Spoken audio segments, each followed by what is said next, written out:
Canal Sérgio Monteiro.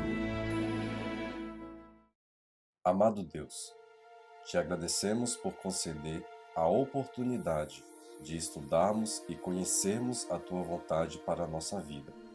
Nos instrua através das verdades contidas nesse vídeo e abençoa a cada amigo que nos acompanha nesta mensagem. Rogamos em nome do Eterno. Amém. Shalom! Sejam todos bem-vindos a mais um vídeo do nosso canal e hoje com um tema muito importante, muito interessante. Eu quero, antes de começarmos o nosso tema, mandar alguns abraços para todos aqueles que estão nos assistindo, para algumas pessoas especiais. Ricardo Oliveira, do canal Ricardo Oliveira, tem nos dado um apoio muito grande aí com a divulgação dos nossos vídeos. Nós vamos estar numa entrevista com ele muito interessante daqui a alguns dias. Quero mandar um abraço também para a igreja de Caruaru, Igreja Adventista de Caruaru. Nós vamos estar com vocês aí, se Deus quiser, no mês de outubro também. Para a igreja do Capão Redondo, agora vamos estar numa série ali começando no dia 3 de agosto, indo todo o mês de agosto, primeiro sábado e todos os domingos do mês de agosto. Convido você aqui que está na região do Capão Redondo a estar conosco para conhecermos, fortalecermos, estabelecermos o que é e como se manifesta a identidade adventista do sétimo dia, a identidade cristã adventista do sétimo dia.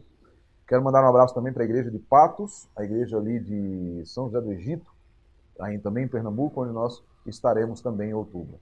Mais uma vez, quero mandar um abraço para a igreja ali do pastor Marlon, dos pastores Marlon e Heber, também dentro em breve estaremos ali com o pastor Marlon, e em algum momento, talvez nesse ano ainda, estaremos com o pastor Heber nas igrejas ali da região de Rondônia, Ao pastor Mário Sérgio Calegão, meu amigo também, que Deus o abençoe imensamente.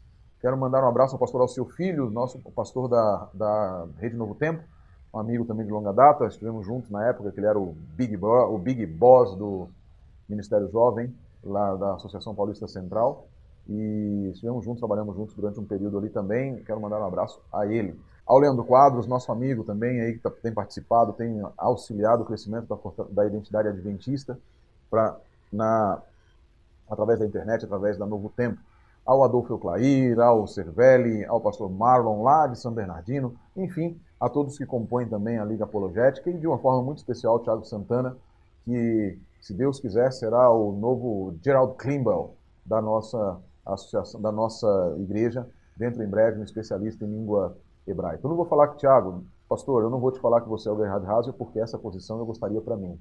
Não tenho capacidade para isso, porque Gerhard Hasel é inigualável, né? Quem não teve o privilégio. Deixa eu contar um segredo para vocês rapidamente aqui. Quando na época eu estive mais novo, eu me afastei dos caminhos de Cristo, dos caminhos do Senhor. Foi a leitura de um livro chamado Redenção Divina Hoje, que me foi emprestado pelo meu irmão. Irmão não é de sangue, mas é um irmão de fé, um irmão que eu amo muito, que é o Marcos Alves. Ele me emprestou um livro ali na Praça da Sé, nos meios dos debates, em meio aos debates, etc. Eu estava com dúvidas com relação à doutrina da igreja, afastado um pouco da igreja, eu fui me aproximando, assim, um rapaz jovem, e o Marcos Alves me disse, quando terminamos o debate, eu falei, puxa vida, eu gostei da sua abordagem, é um apologeta fantástico. E ele me disse, olha, tem um livro aqui sobre o doutrina do santuário, e ele me emprestou o livro do Gerhard Hasel, que foi o material que o Hasel apresentou no mestrado aqui em 1981, chamado Redenção Divina Hoje. Se você tiver alguma dúvida em relação à doutrina do santuário, procure esse livro. Se você não tiver acesso, manda uma mensagenzinha nos nossos comentários aí que eu mando o link para vocês ou disponibilizo já, afinal de contas ele é gratuito. E Deus me trouxe de volta para os seus caminhos. E eu não posso me esquecer, claro, com certeza, de mandar um abraço para a minha família. Minha filha maravilhosa, que ela participa aqui por behind the scene, atrás das câmeras, nos dando ali, passando um pouco, tirando um pouco da oleosidade do dia, daquilo que passa pelo nosso rosto. Ao Marcos, que me faz as perguntas mais instigantes que alguém pode me fazer, e a minha querida e amada esposa, que vocês estão vendo aqui na foto, ali, que está ali, happy birthday, ganhou um abraço, ganhou um presente das alunas dela. Ela é linda, mas é minha. E lembrem-se do 10º mandamento: não cobiçarás a mulher do teu próximo. Se você de alguma forma pensou em alguma coisa errada, Jesus tem misericórdia de você, irmão. Vamos lá? Acontece o seguinte, queridos.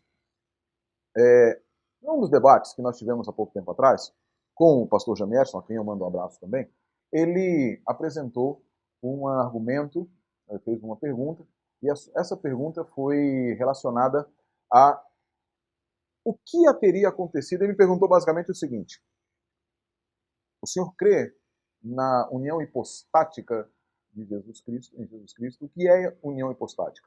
E eu dei uma resposta a ele ali, naquele momento.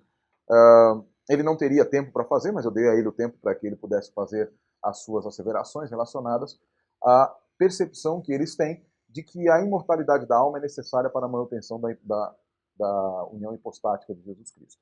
O argumento revolve basicamente o seguinte: se não há a imortalidade da alma, Jesus deixou de existir. E se ele deixou de existir, Deus deixou de existir. Esse argumento é falacioso em muitos aspectos, como eu mostrei um pouco lá, e eu quero mostrar apenas rapidamente com duas outras literaturas não adventistas aqui no dia de hoje. Mas antes eu quero voltar um pouquinho para explicar para quem não tem a mínima ideia do que seja união hipostática, o que é isso? Hipóstasis é a palavra grega que significa pessoa. A união hipostática nada mais é do que a união de duas naturezas em uma única pessoa, a pessoa de Jesus Cristo, a natureza divina e a natureza humana. Cristo é divino, totalmente divino, 100% Deus e 100% homem. Existem uma gama de textos bíblicos que nos mostram isso. João 1:1 nos diz que ele era Deus. No princípio era o Verbo, e o Verbo estava com Deus, e o Verbo era Deus. Nós temos Tito 2:13, 1 Pedro, nós temos Romanos 9, temos vários textos que nos mostram que Jesus era Deus. Mas também temos vários textos, e a experiência de Cristo na Terra nos mostra que ele era completamente Deus.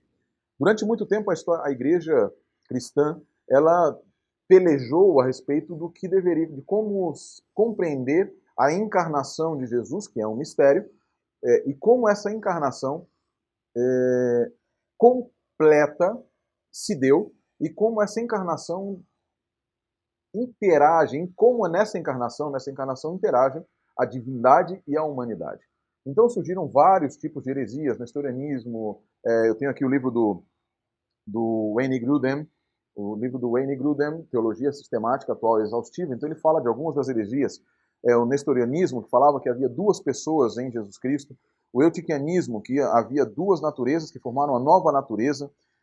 Você tem um anterior, que é o apolinarismo, que diz que Jesus tinha apenas um corpo humano e a natureza divina, ou seja, não havia confluência de naturezas e vontades. A igreja, depois de muito tempo, muitas batalhas teológicas, claro, não, pelo menos eu acredito que não houve mortes nesse sentido, mas se você pegar o livro do Roger Olson, a história das controvérsias na teologia cristã, você vai ver que houve batalhas grandes a respeito disso, em que houve perseguições, inclusive, daqueles que eram de partidos contrários. A igreja teve um grande problema, muitas vezes, em relação a isso. Posições contrárias eram tidas como, não apenas posições, mas como heresias que deveriam ser combatidas e algumas vezes pessoas mortas. Eu tenho certeza que alguns apologetas pensam assim dos adventistas também. Talvez nós deveríamos ser todos mortos. Né? Fazemos apenas peso na terra, de acordo com o pensamento de alguns falsos apologetas e falsos pastores. Mas aí em 451, a igreja, reunida em Calcedônia, ela tentou resolver o problema e dali, próximo ali a Constantinopla, o atual Istambul, entre 8 de outubro e 1º de novembro de 451, houve a chamada definição de Calcedônia, que previne contra o apolinarismo. Eu estou lendo aqui o que diz Wayne Grudem, na página 459, o nestorianismo e o eutiquianismo. Ele diz o seguinte, basicamente, é a declaração de fé básica e aceita até hoje. E essa declaração diz assim, ela não é tão longa, eu vou lê-la inteira, diz assim: fiéis aos santos pais, todos nós perfeitamente unânimes, ensinamos que se deve confessar um só e mesmo Filho, nosso Senhor Jesus Cristo, perfeito quanto à divindade e perfeito quanto à humanidade, verdadeiramente Deus e verdadeiramente homem, constando de alma racional e de corpo, consubstancial com o Pai, segundo a divindade, e consubstancial a nós, segundo a humanidade, em tudo semelhante a nós, excetuando o pecado, gerado segundo a divindade pelo Pai antes de todos os séculos, e nestes últimos dias, segundo a humanidade, por nós e para nossa salvação, nascido da Virgem Maria, Mãe de Deus, um e só mesmo Cristo, Filho, Senhor unigênito, que se deve confessar em duas naturezas, inconfundíveis, imutáveis, indivisíveis e inseparáveis. A distinção de naturezas de modo algum é anulada pela união, antes é preservada a propriedade de cada natureza, concorrendo para formar uma só pessoa em uma subsistência, não separado nem dividido em duas pessoas, mas um só e o mesmo Filho, o unigênito Verbo de Deus, o Senhor Jesus Cristo, conforme os profetas desde o princípio acerca dele testemunharam, e o mesmo Senhor Jesus nos ensinou, e o credo dos santos pais nos transmitiu. Esta é a base do concílio da união hipostática, ou seja, a divindade se une à humanidade, natureza divina e natureza humana, para formar uma pessoa, Yeshua, Jesus Cristo. Partindo do pressuposto de que a alma é imortal, alegou o pastor Jamieson, alegam aqueles que creem dessa maneira, como um argumento irrefutável, que Jesus Cristo, ao deitar na sepultura, se não possuía ele uma alma imortal, ele deixou de existir.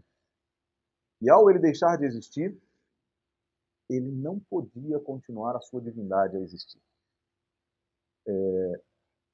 Ali no próprio programa do Vejam Só, eu disse ao pastor Jamieson que isso é um problema sério para a cristologia. É um problema tremendo para a cristologia. Por quê? Primeiro ponto. E aqui eu começo a refutação deste falso argumento, da solidez desse argumento. O primeiro ponto, e é o problema sério para a cristologia, é porque este argumento torna a divindade subserviente e subordinada a uma suposta alma imortal. Em outras palavras, diminui a divindade ao ponto de que ela só tenha poder de existir a partir da existência de um ente imaterial chamado alma. A pessoa de Jesus Cristo, ela, uma vez que ele é composto de natureza divina, e aqui alguns disseram que quando nós falamos de naturezas, nós estamos incorrendo em apolinarismo. Não é verdade, porque a declaração de Calcedônia fala algumas coisas a respeito das naturezas. Percebam que ela fala aqui, que alguns têm errado, não têm percebido. A distinção de naturezas de modo algum é anulada pela união, ou seja, existe a preservação das propriedades de cada uma das naturezas. Aquilo que é próprio de uma das outras, não é necessariamente passado para a próxima. É aquilo que a gente... houve uma discussão a respeito do comunicatio idiomatium, né, do que uma transmite para a outra. Gruden tem uma tremenda sessão aqui falando sobre a pessoa de Cristo, em que ele fala a respeito das diferenças entre as naturezas. Por exemplo, na página 461 ele diz: uma natureza faz algumas coisas que a outra não faz. Teólogos evangélicos de gerações anteriores não hesitaram em fazer distinção entre coisas feitas pela natureza humana de Cristo, mas não pela natureza divina, ou pela natureza divina, mas não pela natureza humana. Parece que temos de fazer isso se quisermos reafirmar a declaração de Calcedônia, de que é preservada a propriedade de cada natureza. Por isso que aqui há um problema sério de petição de princípio. Se está argumentando baseado em pressuposições. Se a alma não é imortal, a existência de Cristo depende unicamente da sua divindade, e é propriedade da divindade ser imortal, porque a Bíblia diz isso em 1 Timóteo 6,16. Não é propriedade bíblica, e a discussão precisa ser um passo anterior, e não utilizar como pressuposto do argumento o próprio argumento, nem utilizar como argumento o próprio pressuposto do argumento. Não se pode pressupor a alma imortal e daí dizer que se Cristo não tinha uma alma imortal, ele deixou de existir, porque é característica da divindade a existência. A não existência é característica daqueles seres que não são divinos. Da natureza humana de Cristo, a sua característica é a não existência e não permanência depois da morte, porque é esse o testemunho bíblico. E Jesus Cristo era 100% homem. O que nós temos que perguntar é se o testemunho bíblico nos demonstra que o homem subsiste à morte ou não. E o que nós temos é, o homem não subsiste à morte, Ezequiel 18, verso 4, e sem bobagens de polissemia. Aqueles que quiserem responder, respondam de forma correta. Mas a Bíblia é muito clara, dizendo que a alma que pecar, esta morrerá, dizendo que o homem não possui uma alma, mas é uma alma. Jesus Cristo, na sua união teantrópica, união hipostática, ele se torna uma alma. Ele é alguém, e esse alguém é equivalente na Bíblia, de acordo com a antropologia bíblica, declarada e reconhecida por grandes estudiosos como Hans Walter Wolff, George Ernst Wright, Oscar Cullmann e vários outros. Agora, por exemplo, Walter Brueggemann, na sua teologia do testemunho do Antigo Testamento, falando a respeito disso. Udo Schnell, no seu livro Paulo, Pensamento e Obra, Teologia do Novo Testamento, e vários outros livros demonstrando que o homem não possui uma entidade imaterial e imortal. O homem é mortal, ele padece. E isso é o que veio acontecer com Jesus Cristo. A pessoa de Cristo é sustentada na sua existência não pela alma imortal, mas pela sua contínua relação com o Pai. Como diz aqui um grande teólogo, que algumas pessoas dizem, era liberal. Pode ser, mas você deve atacar o argumento e não a pessoa.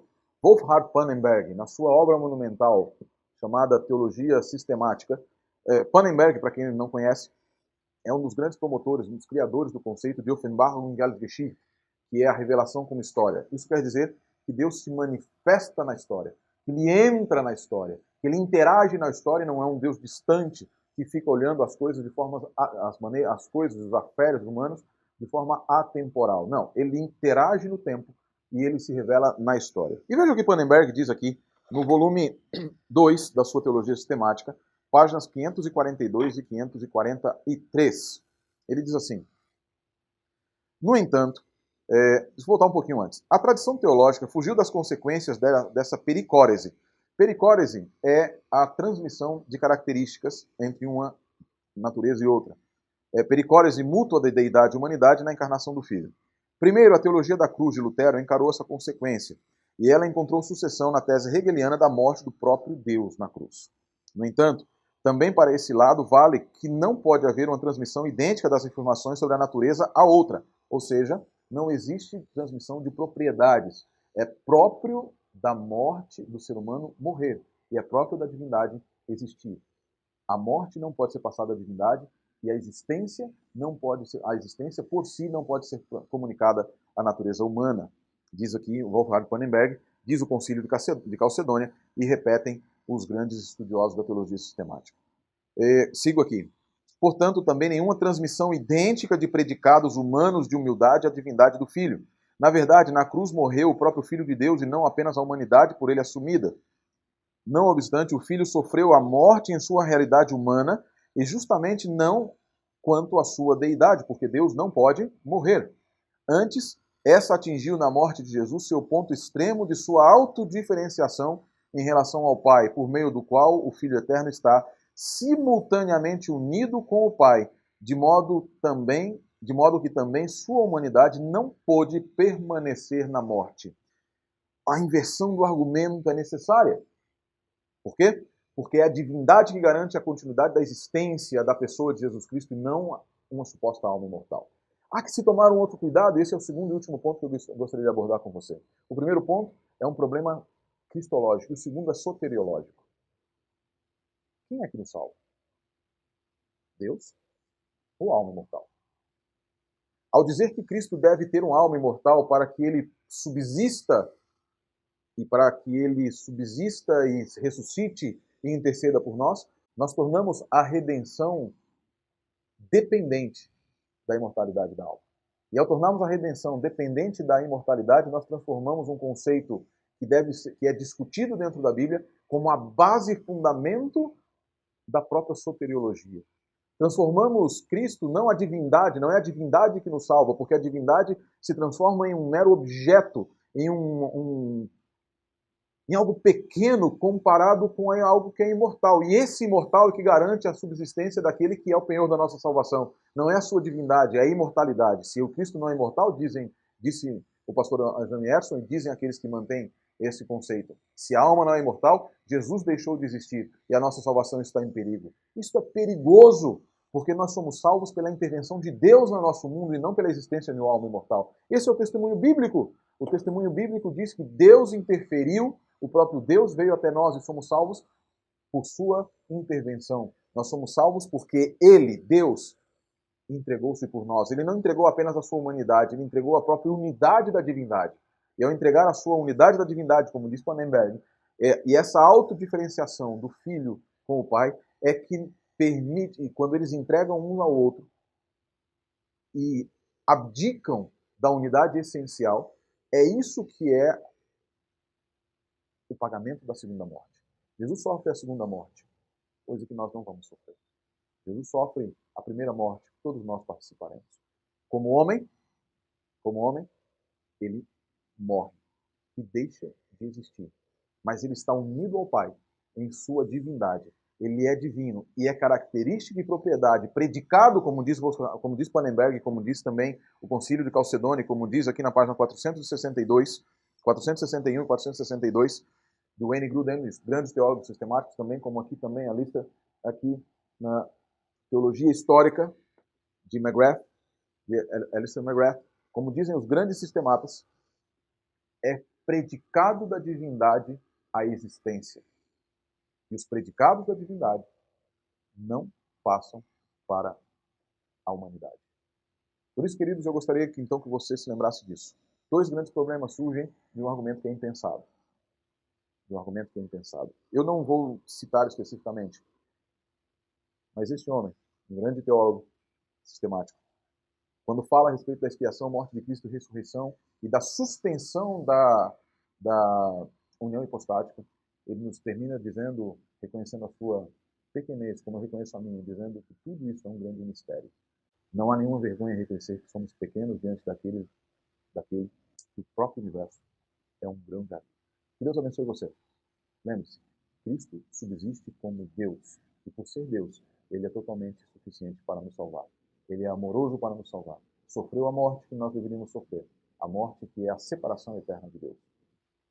Por isso, alma nenhuma seria suficiente para nos redimir. Apenas a morte daquele que era o comandante dos anjos, daquele que é o Senhor do universo, Criador de todas as coisas, seria suficiente para nos redimir do grande pecado que nós cometemos contra o nosso amado, grandioso e todo-poderoso e bondoso.